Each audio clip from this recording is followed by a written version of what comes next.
I got the lock of Ulysses' hair you sent and kissed it. I dreamed of seeing you, Fred, and Ulysses night before last. Give my love to all at your house, and kiss our dear little boys for me. 1,000 kisses for you, dear, dear Julia. Ulysses S. Grant, June 15th, 1853.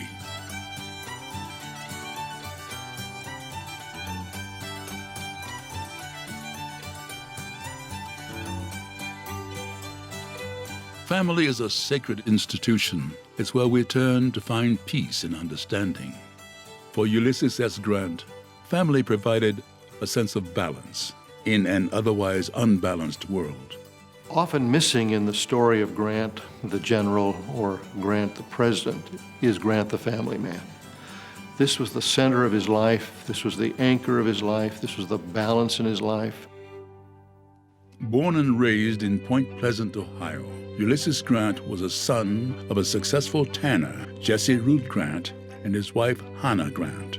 At age 21, after graduating from West Point, Grant reported to Jefferson Barracks in Missouri. He became a frequent guest of the nearby family home of Frederick Dent, the father of his West Point roommate, Fred Dent. There he met Julia Dent, who was the sister of Fred Dent, and Julia immediately captured his attention. Because she was incredibly loyal, not only to him, but to her family and to her parents. And so he became a part of that family, and it became extremely central for his life. Ulysses and Julia got married in 1848. Their relationship was as romantic as any romance of the 19th century. He was a romantic.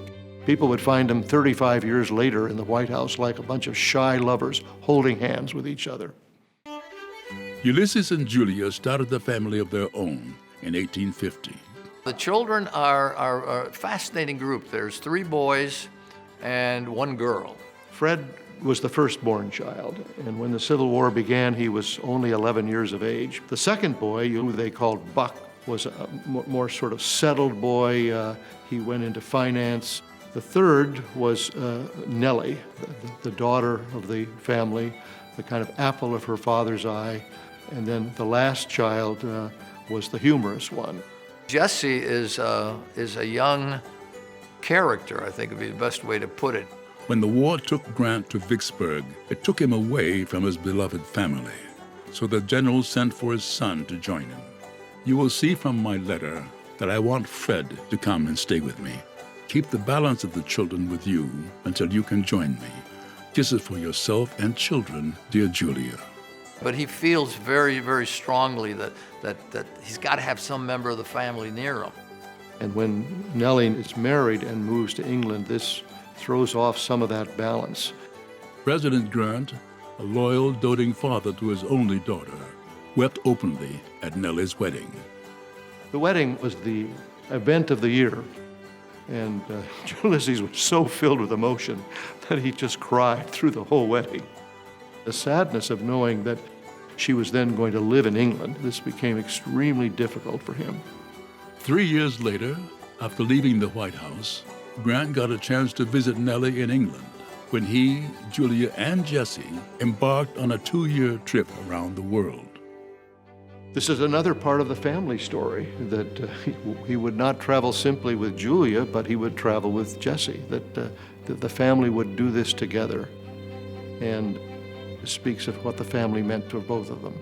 Not only is he general, president, world traveler, but he's also a father. He's also a husband.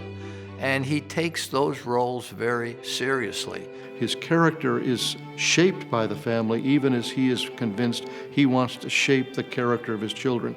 He wants them to live lives of integrity. That's what he wants for his family. And he is a tremendous role model for each of them. As Julia later wrote, even though his beautiful life has gone out, it is as when some far-off planet disappears from the heavens.